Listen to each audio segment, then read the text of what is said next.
Again, we say that a vector is any quantity that has both the magnitude and direction.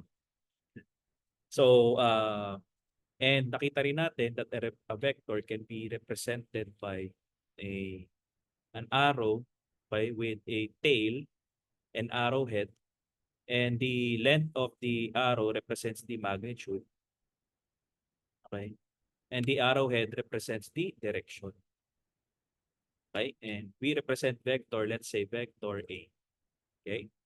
And of course, no, we have several examples of vectors. Again, we have acceleration, we have displacement, we have velocity. So yun yung mga example ng vectors. No? Electric field, vectors pa rin. Alright. So going to our next picture. So again, a vector can be represented, okay, by the length of the line as the vector's magnitude. So yung haba niya, yun yung magnitude. And yung direction ng vector, yun yung vector's direction. Okay, and we have already discussed din last time that vectors can be moved, no? So freely, diba? So if we have vectors A and B, we can move it freely into the free X and Y component, no? As long as hindi natin binabago yung kanyang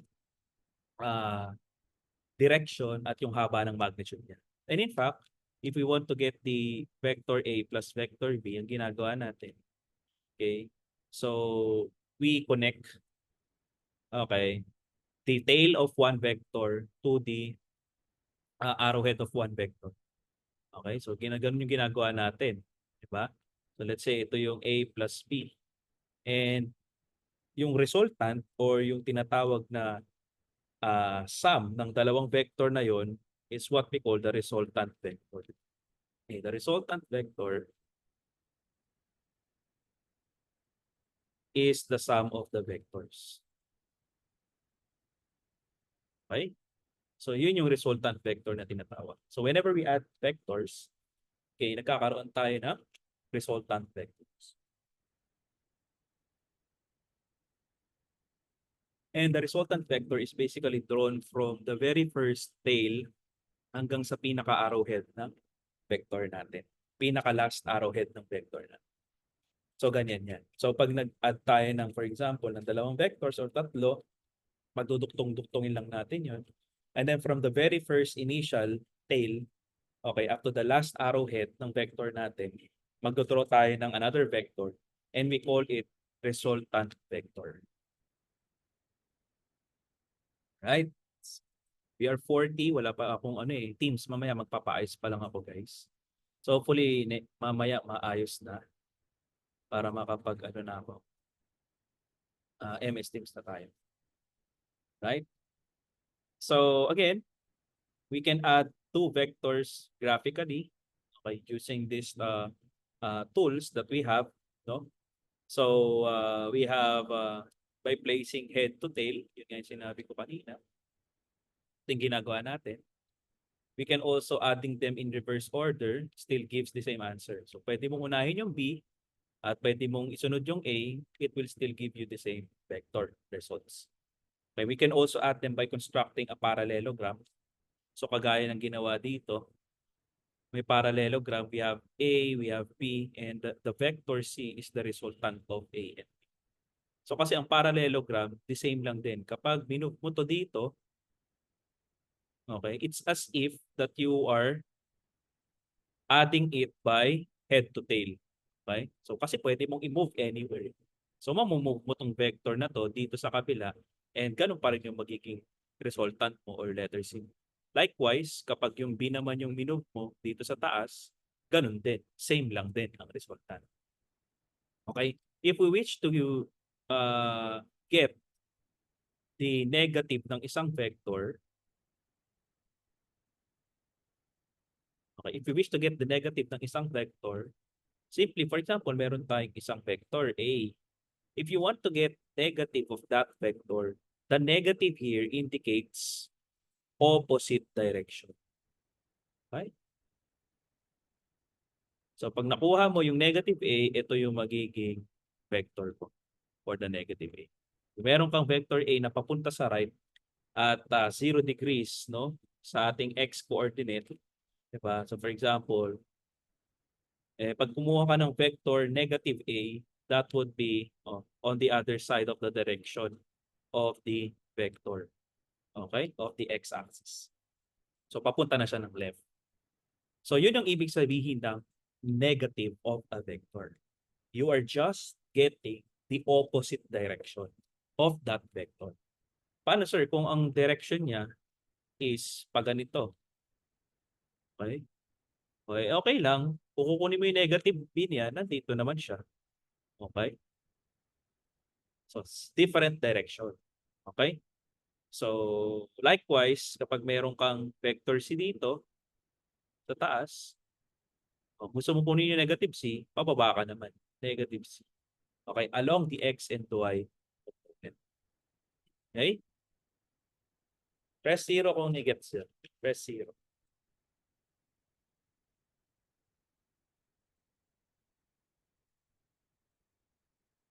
Okay. Don't worry for the drawings. I-ano ko siya. I-upload ko siya. Hindi nga, wala kasi tayong GC. Sabi ko gumawa ng GC. Hindi kayo gumawa. So, by the way, later, may I ask someone to really volunteer to create a GC for FB for the meantime kasi nga, hindi ko kayo hindi ko kayo ma-communicate. I have to, kung pwede lang, no? Tapos yung gagawa ng GC, bibigyan ko siya ng class list. Tapos may invitation na doon sa GC natin. Or ipapapost ko na lang kay Ma'am Day. Anyhow, sige mo. Yan. Gawin natin. Okay. So, to add several vectors, pwede natin gamitin yung head-to-head. Diba? Yun yung ginagawa natin. And vectors can be added in any order. So, pag ito gusto mong i-add, itong vector na to, originating from this point, pwedeng unahin mo yung A, ikabit mo yung B, meron ka ng B dito, at saka mo ikabit yung C. Okay? So, pwede yun. So, katulad ng ginawa niya dito, okay? We could add A, B, and C to get the resultant vector R. Okay? So, if you're going to do that, we are going to, again, draw the resultant vector from the very first tail up to the last arrowhead. That will be our resultant. Just like this. Okay? In any order, pwede natin i-add. Pwedeng mauna si B, pwedeng mauna si A. Depende sa atin. Sir, may GC na po. Okay. Meron na. Ngayon lang ba yan? Okay, sige. Check ko. Okay. Add nyo ako. Baka akong wala sa GC. Add nyo lang ako. Baka wala ako sa GC. Wala akong makita.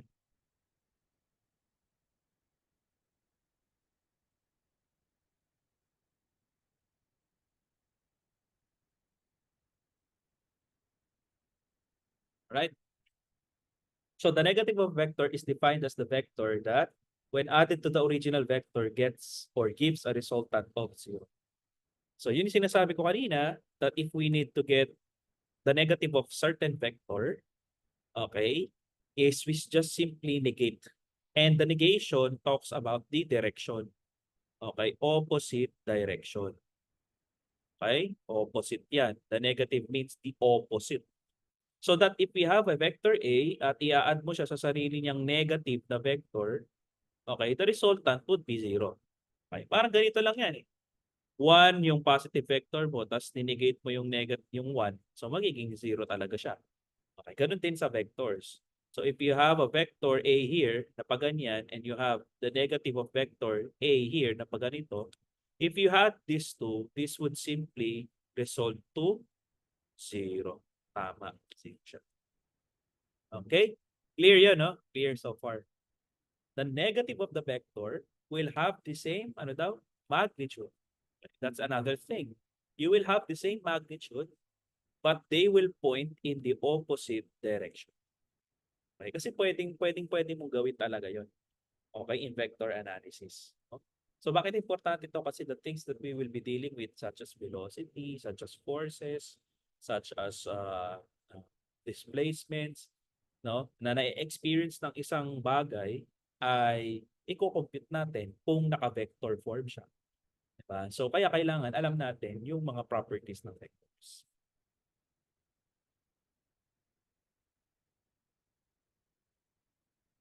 So figures shows how to subtract a vector.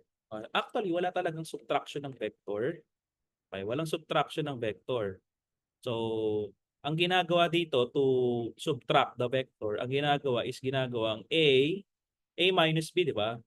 Vector A plus the negative B. Okay? Kasi syempre kapag dinistribute mo yung positive sa negative, magiging ano rin naman yan, A minus B pa rin. Pero ang ginagawa to visualize the subtraction of vectors, ang ginagawa is yung negative, ginagawang plus. Okay? At kinukuha yung negation ng A. So for example, this A minus B. Okay? So gagawin natin itong formula, A plus the negative B, which is still the same as A minus B. No? So yung A natin, ganun pa rin direction. And then, yung B natin, since may direction pa dito, gagawin nating negative. So, mag-iiba ng direction. Okay? Which is, will be now your negative B, which is denoted by this. And if you add this graphically, so what will happen? You have vector A, and then of course, the tail of it, ilalagay ko sa arrowhead ng vector A. Ito na yung vector B mo. And if I draw a resultant, that would be from here to here, that will be my resultant. And that would be A minus B. Right? So technically, A minus B, or the vector A minus B, is equivalent to A plus the negative of vector B. Yan ang gusto nilang sabihin. Right? So, pag magma-minus, gawin mo na lang plus. But, ininegate mo kung ano yung mina-minus mo. Okay? Para makuha mo siya graphically.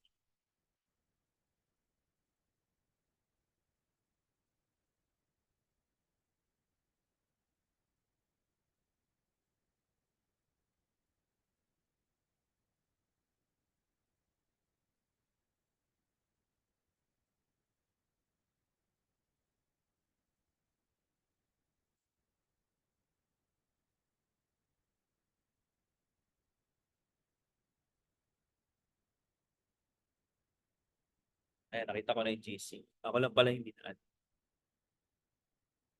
Alright. So, multiplying a vector by a scalar. So, pwede pala mangyari yun, sir? Yes. Pwedeng mangyari yun. So, kung meron tayong vector, let's say we have vector A, at imumultiply natin siya by a scalar. Let's say letter C.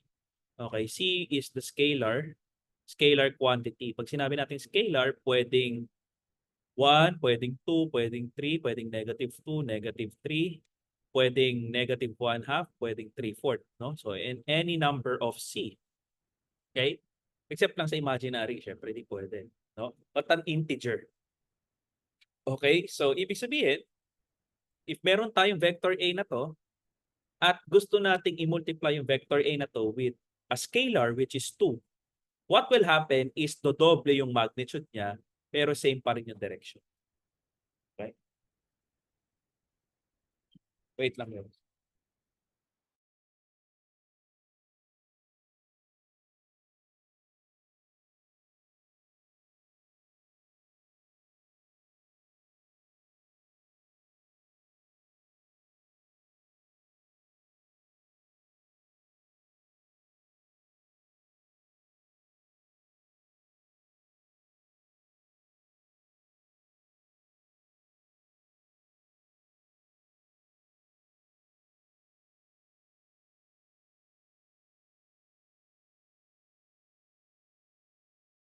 Alright, so sorry ko dun guys, no? So, bali ang mangyari dyan is kapag nagmumultiply tayo ng number sa isang vector, let's say 2A, 3A, say 10A, okay? Anong inibig sabihin ng 2, anong ibig sabihin ng 3, anong ibig sabihin ng 10? Kung ang length nito ay A, kung magti-3A ka, dapat times 3. Okay? Yung magnitude niya. So, ibig sabihin yung haba. No? Okay. Sige, tapos, kapag 10A naman siya, Sabihin na natin 10 times ng A. So, ganun siya, ganun siya. Lumalaki yung kanyang magnitude. Okay? So, by multiplying a vector by a positive and scalar, magkakaroon ka ng ganito. Siyempre, kapag naman negative ang inad mo or negative ang minultiply mo, magta-times 3 siya pero negative. And negative means in vector, opposite direction. So yung kanina, yung ginagawa natin, A, and then negative A, actually, nag-multiply lang tayo ng negative 1 dito. Pero hindi nagbabago yung kanyang size. Nagbago lang yung direction. Pero kapag more than 1 na yung minultiply mo, let's say negative 3A, di ba? So yung magnitude pa rin yung nagbabago. Okay? As well as direction. Kasi may negative ka. Sure. May klase, sir. Ayan. So, opposite direction tayo for the vectors. No? Multiplying negative vectors.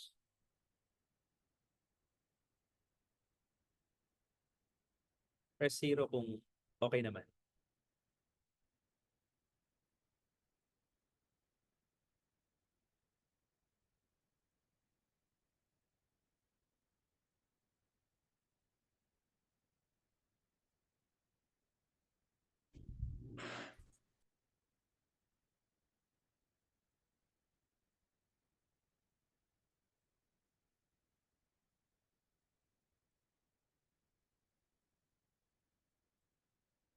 Okay, so for this example, for example, no, tignan natin.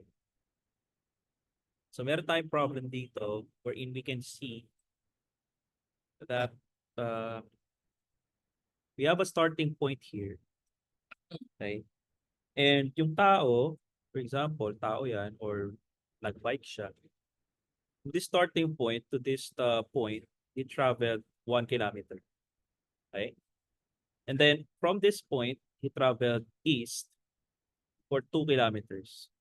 So by trigonometry, kaya nating masolve yan kasi naka-form lang siya ng triangle wherein we have 1 kilometer here and we have 2 kilometers here. This is a right triangle. And by Pythagorean theorem, we can solve it. Diba? So, square root of a squared plus b squared. So, simple lang yan. So, mangyayari, magiging 2 squared plus 1 squared. So, ibig sabihin square root of 5. Okay? Pero, pwede nating masolve yan using vectors. Okay? So, as you can see, when we try to consider vectors, kino-consider natin lagi yung direction niya, as well as the magnitude and direction. So in this example, if you're going to look at it, let's say this is the starting point. And ang ginawa niya, he goes up with 1 kilometers. Ang direction niya north, di ba? And he goes another here for 2 kilometers, let's say. Ang direction niya is east. So if you get the vectors of that, the resultant of that, that will be your resultant. Okay? So pwede natin siyang gamitan ng components ng vectors. So paano yun? Let's try. Okay? So adding vectors graphically provides limited accuracy. Pero, kagaya na sinabi ko kanina, just like what I've said, that if we have a vector, let's say, if we have a vector in the x and y component, let's say this is our vector that makes an angle of theta with the positive x-axis. Okay? And all throughout pala, by the way, all throughout ng discussion natin, we will be dealing with the theta as the angle, okay, of the vector in reference with the positive x. Okay.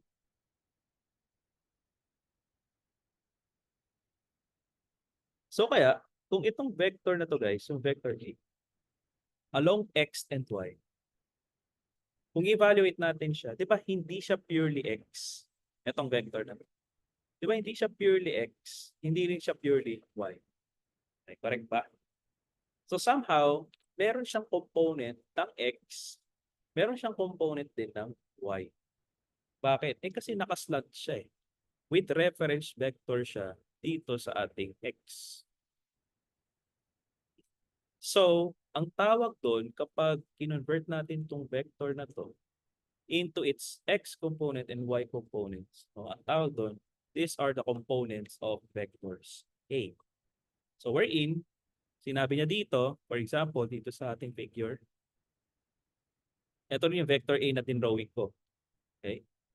Then also, you have an angle with respect sa positive x. That's theta. So we can, ang proper term is to resolve by or resolutions of vectors.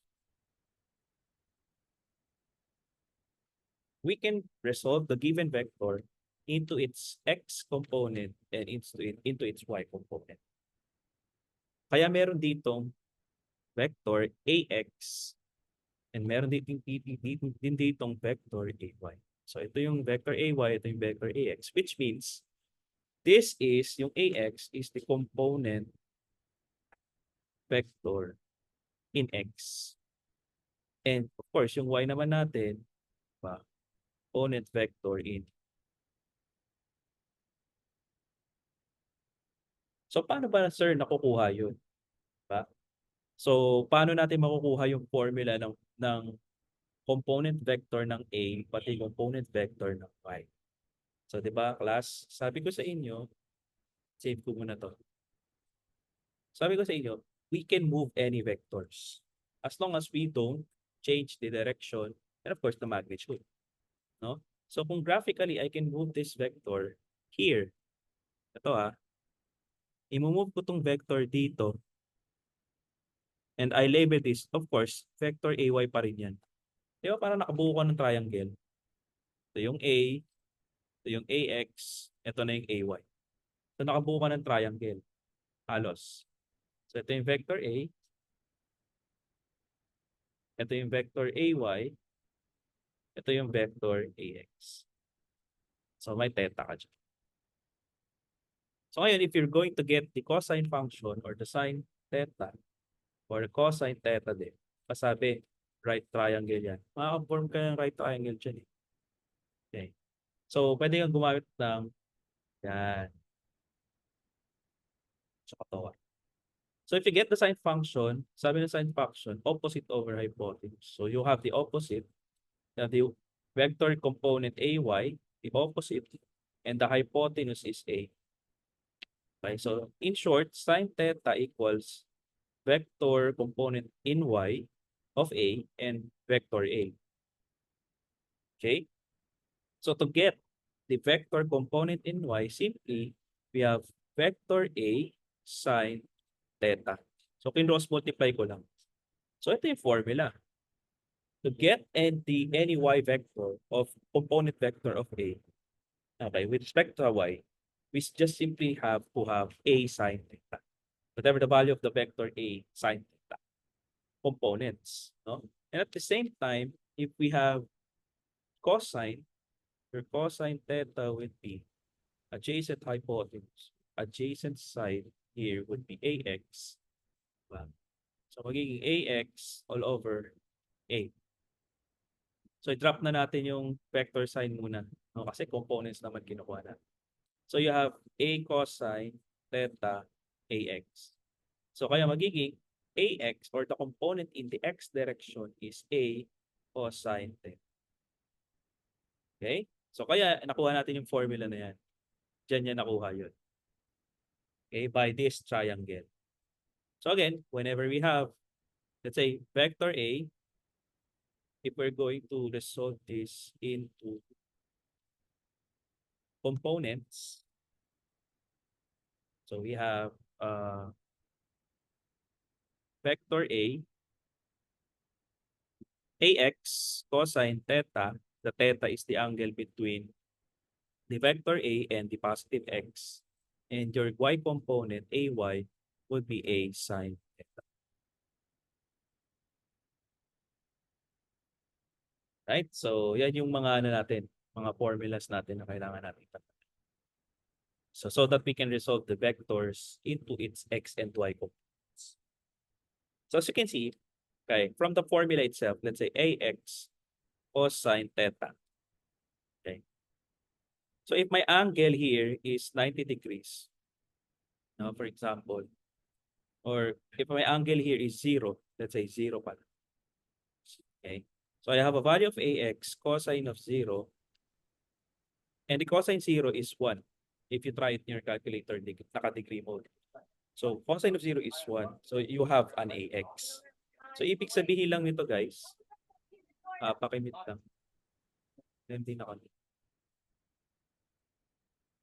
So ibig sabihin lang nito guys that the vector ax or the component ax is lying, okay, lying solely on the x-axis.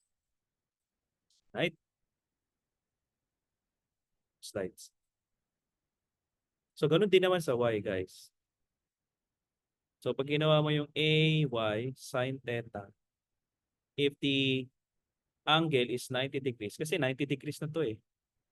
90 degrees na to with respect dito sa x, di ba? Magiging 90 degrees yan. So pagpa-vertical ang vector natin, 90 degrees with respect sa positive x. Pag ginawa mo naman yan, ay sine of 90 is 1. So you may see that the component vector A is lying on the what? Plainly on the y direction. Vertically. And in order for us to get the angle pala, okay, meron din tayong formula. No? So, for example, i-drawing ko ulit yung triangle. You have your A here. You have your A, Y component here, and X component here. And by the way, this is the Cartesian. Okay, this is your X. And you have a theta here. Counterclockwise. Okay, so ibig sabihin counterclockwise, pag ganyan ang direksyon ng bilang ng theta from the x-axis. So if you get the tangent function, tangent theta, ano yun? TOA, di ba? Opposite over adjacent. So AY all over adjacent. Okay?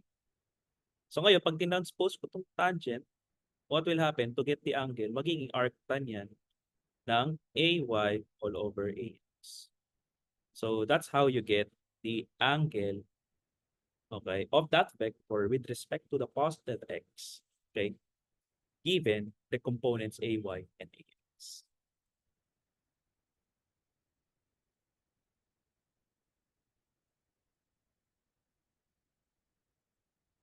Question.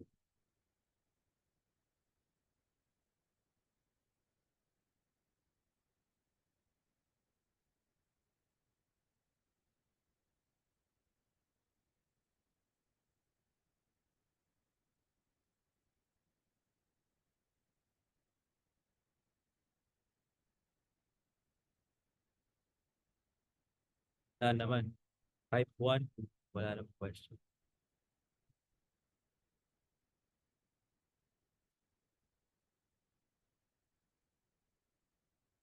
Right. Moving forward. So the components of the vector can be positive or negative. Depende nga sa ating direction ng vector. No? So, kung titignan niyo dito guys, meron tayong vector on the second quadrant. Diba kasi, di ba? Pag sa x-axis, coordinate, xy, Cartesian, positive, positive to, you have a negative, positive, you have negative both for the quadrant 3, you have quadrant 1, quadrant 2, quadrant. You have quadrant 4, you have positive, negative. Diba? So, papaano naman kapag, kasi yung sinolve natin kanina, okay, nandito lang siya, nasa first quadrant lang siya, by vector. How about pag nasa second, nasa third, nasa fourth? No? So, may mga signs pa rin dyan. Pero yung signs, ang magdidikta na nun is yung angle. So, for example, pag kinuha mo yung sign ng, let's say, kinukuha mo yung y component, di ba? So, your y component is a sine theta, di ba? And your x component is a cosine theta. So kunwari, itong vector na to, b, i-resolve mo into y component and x component. So magiging ano na siya, by b sine theta. So bx, b sine theta, b cosine theta. So again, yung definition of theta will be from the positive x axis counterclockwise hanggang dun sa vector. Okay. So pag ni-resolve mo to, yung vector b na to, meron kang x component, ito yun. Meron kang y component, ito yun, dy. Okay. So as you can see, sa Cartesian, yung na-resolve mo na component ng b, ito yung b, that's your b, and ito yung by, at ito yung bx, x component. May components yan ng b. Now, papunta sa taas yung by. So, ibig sabihin yan, yung y component mo is a positive. Now, in reference sa bx mo papunta to the left sa x-axis. So, ibig sabihin yan, negative yan. Okay? Kasi ganun yan, di ba? Pag papunta ka sa right, from your, if susundin mo yung conventional Cartesian, you have x, you have y. So, these are all positive values. These are all negative, positive, and then negative sa baba. So, we can expect that the vector b or the component of vector b in terms of x is negative. And yung component ng vector b sa y is positive kasi packet siya. So, paano mo papatunayan yun using these formulas? Of course, no? Let's try again to draw. You have vector b here. Ni-resolve mo siya. So, meron ka dito ngayong bx. Meron ka dito ngayong by. Now, tanong. Okay. You're going to get the angle, okay, from the positive x. Ilan ang angle nito? Yung by, 90.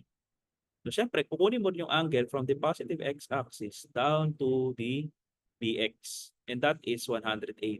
Kasi isang straight, 180 ang degree niya from the positive to the negative. Diba? So, konting trig lang. So, 90 degrees. This is 180.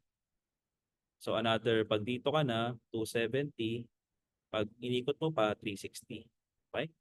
So, now, if you use the formula, let's say, you have now the magnitude of b, okay, cosine of x, b sine of y pala tayo, or cosine of theta.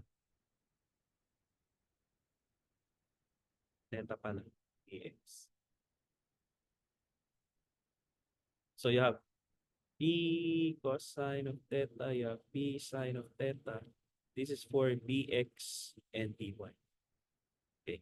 So kung gagawin mo, sine, let's say, kunin mo yung y component. So your by would be, let's say yung magnitude muna ng b is 1. So 1 sine of 90. Positive value ang makukuha mo dyan. In other words, 1 lang din. Okay? Pag sa bx ka naman, let's say 1 din yung magnitude. Then nag-cosine 180 degrees ka, 1 times yung cosine of 180 degrees is negative. So negative value makukuha mo, which is still correct. So, the bottom line here is the theta indicates your direction. Okay? So, siya yung mag-indicate ng direction. Kaya kahit hindi mo siya ilagay na negative, as long as tama yung theta mo. Alright? Okay? So, it will indicate the direction of your vector. Okay? So, pa-negative siya, pa-left, kaya negative. Ito naman, pataas, kaya positive siya. Which depends on the angle. Right? So, ganun din sa C. No? So, kung kunwari yung C mo naman, nandito, nasa third quadrant. Okay? So, ito yung C mo. So, yung component mo ng X pati ng Y, ito. Ito yung sa X mo. Ito yung sa Y. So, ibig sabihin, pares negative. Kasi obviously, graphically, going to the left yung isa, negative yan. Going downwards yung isa, negative yan. Okay? So, kaya pares negative. So, if you get the angle ng mga yan, Ba? Yung theta ng mga yan. So what will happen is it will produce you a negative value. Most especially kapag nandito yung sa quadrant. Kasi nga negative of negative. And you know what will happen in quadrant 4? Positive yung x, negative yung. Okay? So lagi natin tatandaan na yung theta is the measure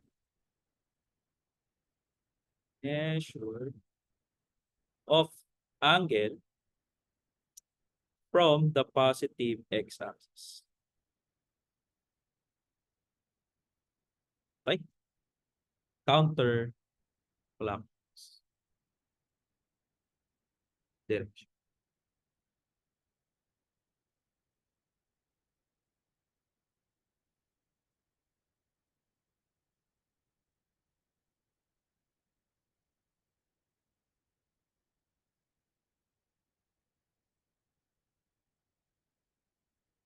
Question. Type 1 if against naman na. If my question, you can try.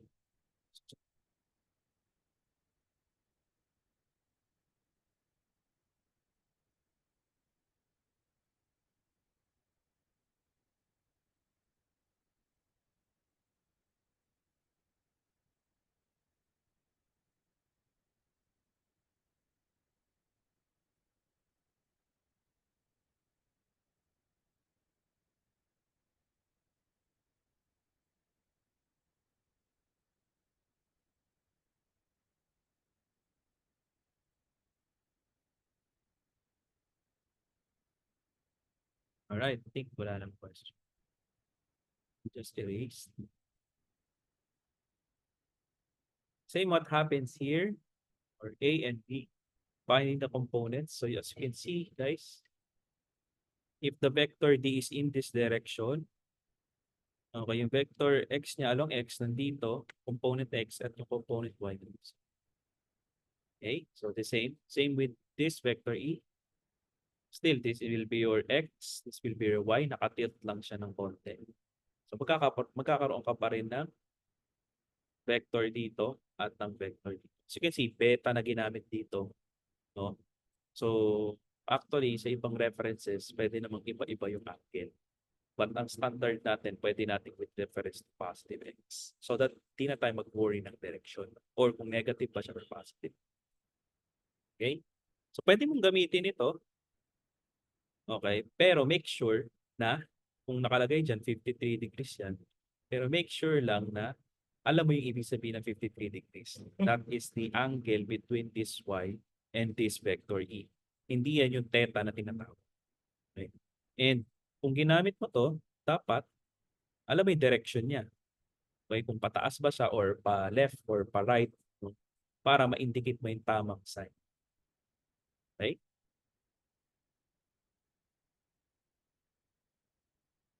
Now, the components can be positive or negative, just like what I've said. The signs of the components will depend on the angle. Okay? So we have here for the quadrant 1, the components of AX and AY are all positive. For quadrant 2, we have components of this quadrant 1. For quadrant 2, we have components of AX and AY as AX for negative kasi obviously papunta siya dito. At yung AY papunta dito. So positive yung AY. So for quadrant 3, the AX and the AY are both negative kasi ito yun, portion na yun, pati ito yung portion na yun. Pares negative. Sa quadrant 4 naman, pag nandito yung vector, of course, no, yung x component niya nandito sa positive x at yung y component niya sa negative. So basically, ganun din yun when we try to study partition natin. So may similarities. Pinagkaiba lang, vectors.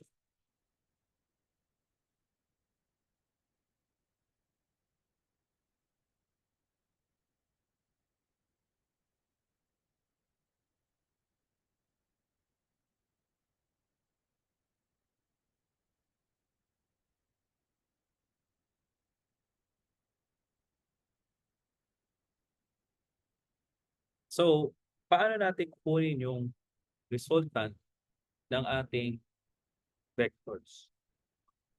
So, we have the formula of the resultant of our vectors. So, kanina, ina-add natin yung dalawang vectors But technically, okay, if you're going to get the resultant of two vectors with respect sa ating formula, ito yung gagamitin natin formula. So you have resultant of the Rx squared, may resultant in X and resultant in, okay, square root. So paano nakuha yun? So simple lang, by Pythagorean theorem lang. Okay? So but we are now dealing with vectors. So, and yung Rx dito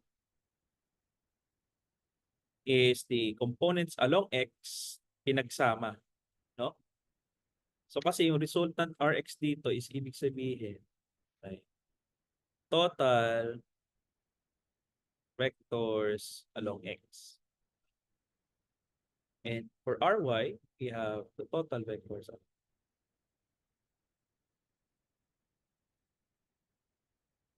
four components. Ganun din sa Ry natin. AY, BY.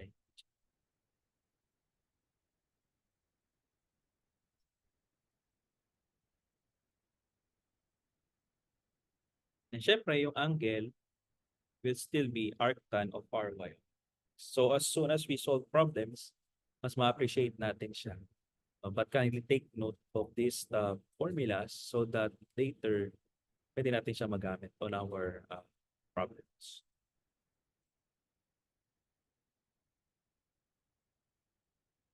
So yung example niya kasi dito, meron kang dalawang vectors, A and B. Diba? So itong A, may component ng X yan.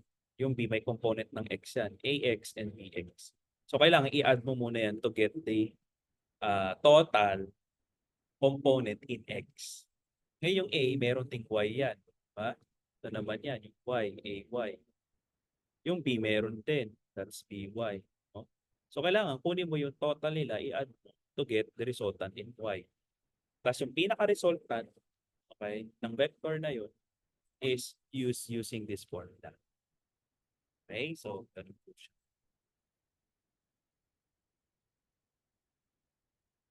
Okay, so adding two vectors using their components. So ito yung sinasabi ko kanina. In fact, inunit na lang, no? That you have R x squared and ry squared, and then we have arctan of ry all over rx. The resultant all over in y and the resultant in x. So for more than vectors, we can use the components to get the sum. Okay, so we have ax, bx, ax, and we have ay, by, x. Alright, so try natin para ma-appreciate.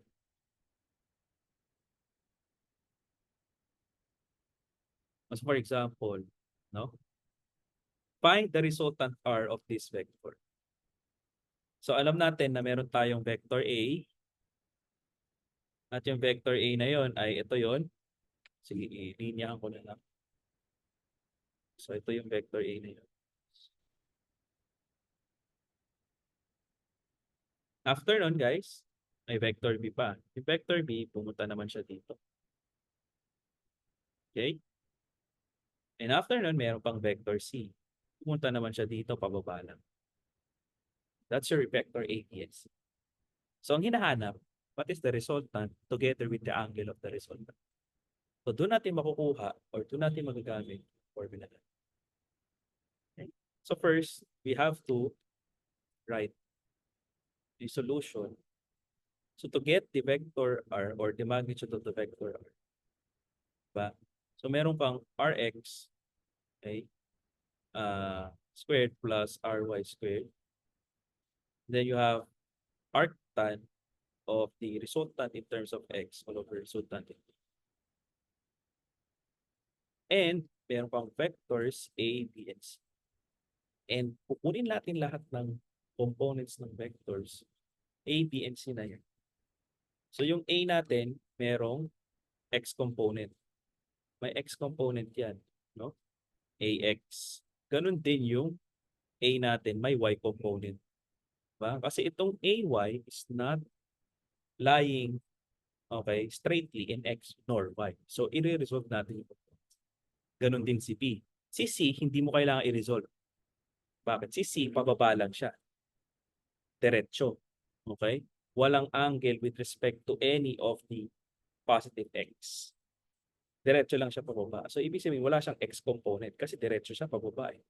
Diba? If you draw a Cartesian here, pababa lang siya. So, ibig sabihin, y component lang ang meron siya for letter C. So, again, we have ax.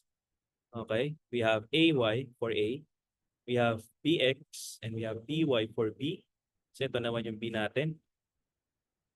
Okay? So, yung B natin, merong component dito, by, meron ding component dito, bx. So, parang pinapaling mo lang yung vector dito, pati pa dito. Okay? So, yun yung ibig sabihin ng resolution. And yung vector C natin, meron lang siya cy. Wala siya x. So, paano susimulan? Okay. So, for the ax and ay, makikita natin guys that a cosine theta and a sine theta. Diba? For a. Kunin muna natin yung ax. Okay? So, ax muna tayo. So, you see, yung length ng A natin is 72.4. So, gagamit ka dyan ng 72.4. That's the magnitude. Magnitude na to yung A. Haba niya. Ibig sabihin yung length ng vector, magnitude. So, cosine, ang tanong, ano yung theta na to? Okay? Kasi yan yung theta na yan eh. So, kung meron kang 32 dito, sabi ng problem, given ka ng 32 dito, at theta dito, at alam mo that from north or for this y-axis and x-axis, alam mo na 90 degrees yan. So, ilan yung angle niya? So, ibig sabihin lang nun, ma-minus lang natin siya sa 90 degrees. So, 90 degrees equals theta plus 32. Should be 90. So, 90 minus 32 equals theta. Okay, so that would be 58. Diba?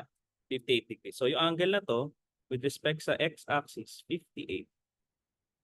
So, yun yung gagamitin mo na theta. So, you have 58 degrees. Okay? Prepare your calculus. You have AY, 72.4 sine of 58. So, anong sagot dito, guys? Kindly type sa chat box. 72.4 sine 58 and 72.4 cosine 58. Type mo sa chat box, guys, kung meron lang dahil. Ayan. Ano ba yan? 38.57.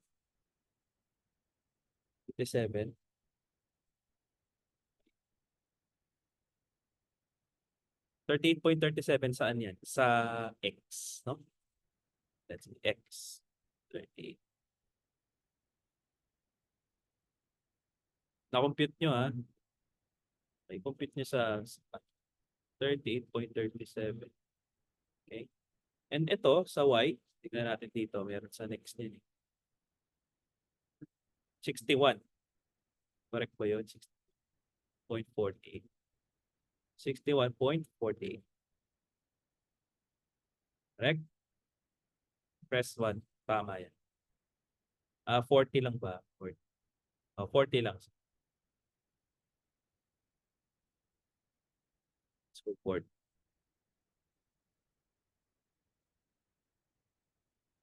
40.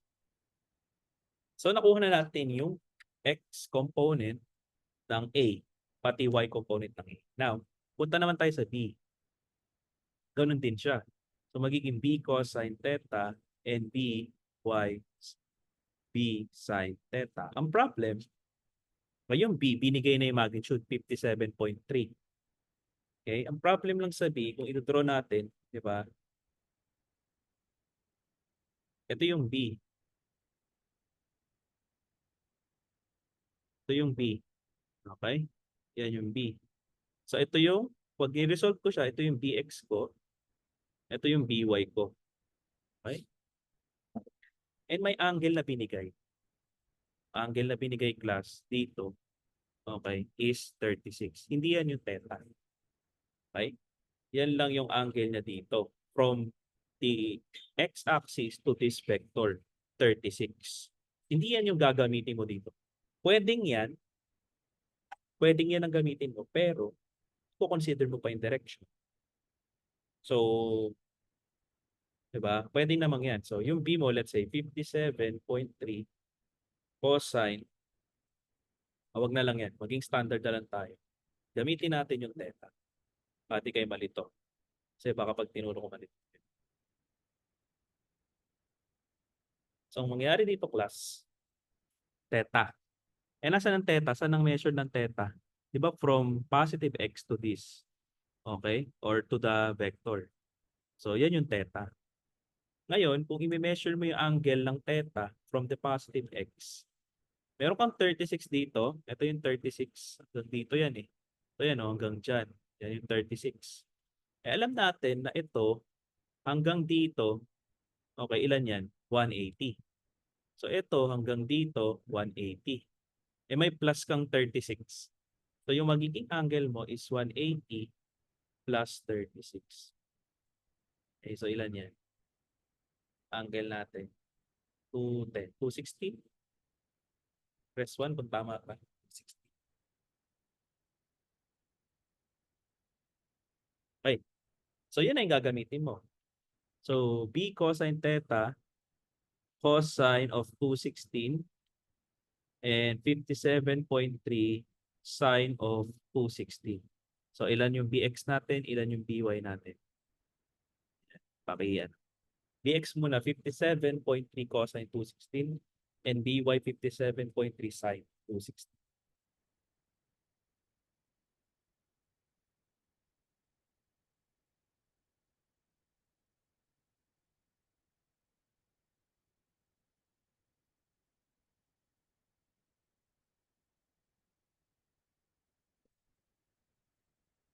Yan, sagot. Yung isa negative. Ine-expect natin na negative. Sino? Parehas. Parehas negative. Kasi yung BX going to the left, yung BY going to downwards. So parehas negative at nasa quadrant 3 siya. Okay? So tignan natin BX and BY. Si BX is 46. Tama ba? Negative. Negative 46.36. At si BY, negative 33. Negative 33.63.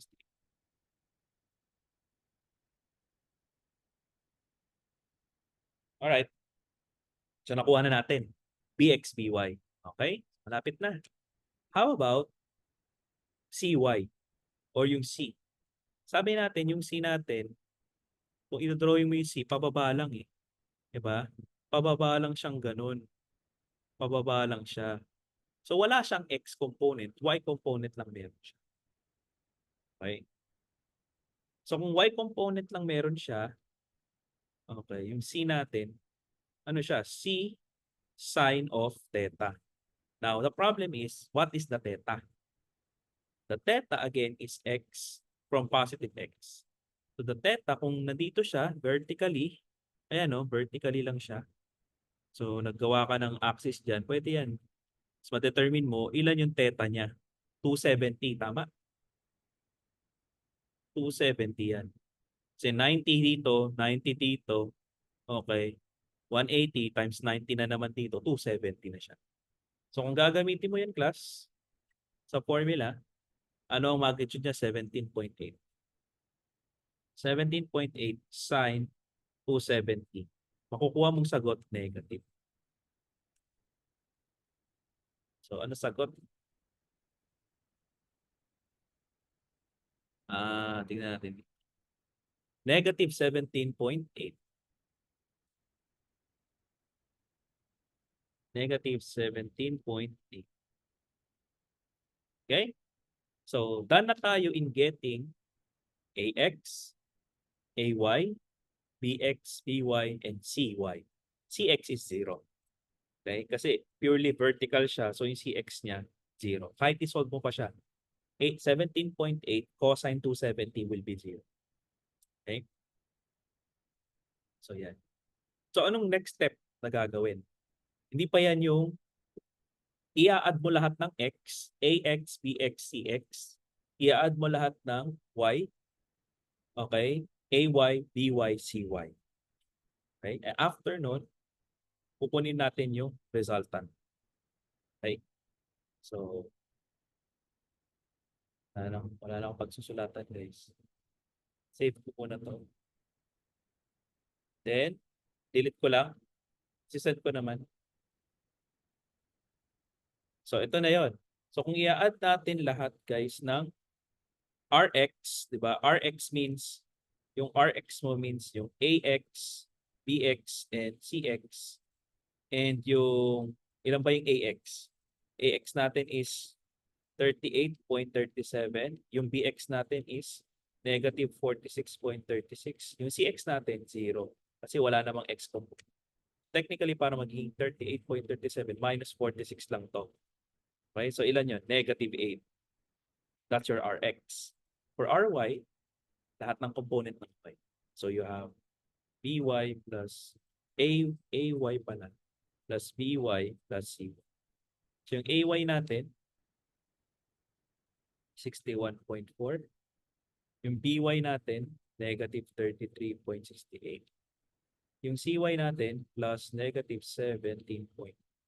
Technically, parang magma-minus ng lahat, kaya naka-minus na siya. Kasi dahil sa negative. So, magiging 9.9. So, ito yung Rx natin at ito yung Ry natin. Now, paano mo kukunin yung resultant? Rx squared plus the Ry squared. Very simple. So, it doesn't matter kung may negative kasi naka-squared naman. Negative 8 squared plus 9.92 squared. So, your resultant will be 12.7. So, ito yung hinahanap. Okay? 12.7. Okay. So, sa angle naman, arctan of Ry all over Rx. Diba? So, arctan tayo guys ng Ry. 9.92 all over negative 8. So, ano makukuha mong sagot dyan, guys? Okay? Ito muna. Ito. Siyempre, negative. Arctan of 9.92 all over negative. Ilan? Anyone? Negative 17. Tama ba ito? Nakikita. Negative 17.8. Ba yun? Yan, may sagot na isa. Negative 51. Okay? Negative, di ba? Tama ba? Negative 51.2. Okay. So, negative 51.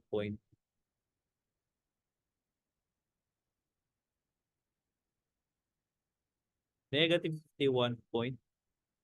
12. 12. Okay. Ngayon, negative. Bakit nag-negative? So, ibig sabihin kasi niyan, kung sa Cartesian yan, okay, so ito yung positive x, instead na clockwise or counterclockwise, ginawa mo clockwise. Di ba? So, ginawa mo siyang clockwise. So, yung negative 51, hindi tama yan kasi from the graph itself, kung i-measure mo yung resultant, hanggang dito lang siya. Okay? Pa-clockwise, negative. So, ngayon, kaya ang gagawin mo, pwede kang mag-add ng 180. Okay? Para ma-offset mo yung angle na negative. So, ang magiging sagot natin, negative 51.12 plus 180. So, ilan to guys?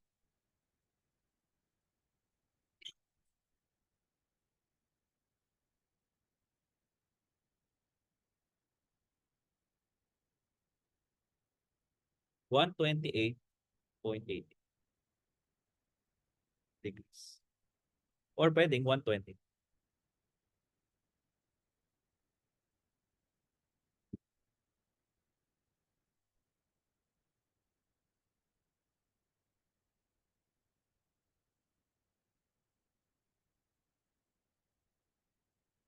Question.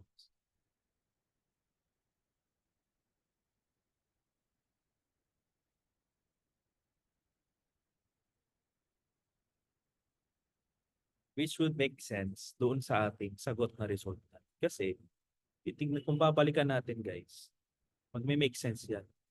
Kasi ito yung resultant natin. Ayan, no? So, from the positive x-axis, ilan yung angle na yan? Greater than 90 yan.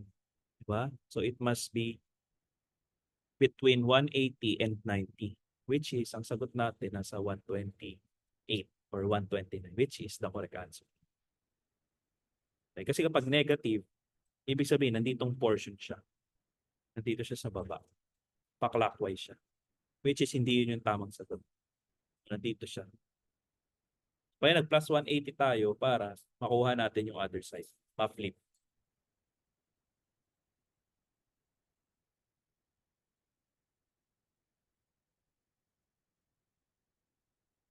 Questions? Wala naman. Press 1 kung clear yun. Clear na.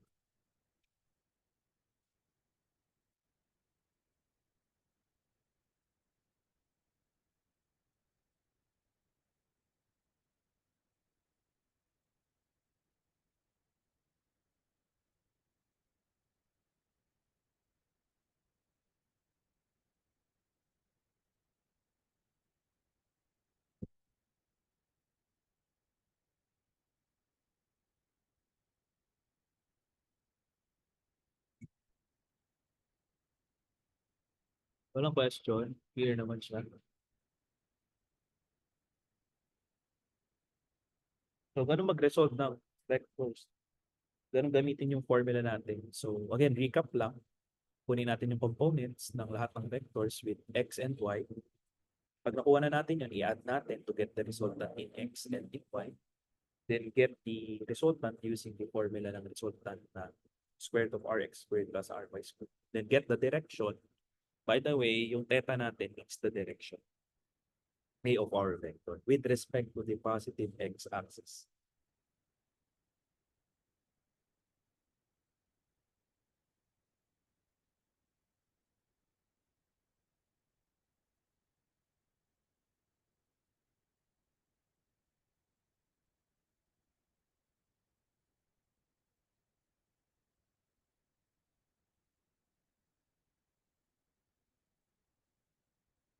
Okay.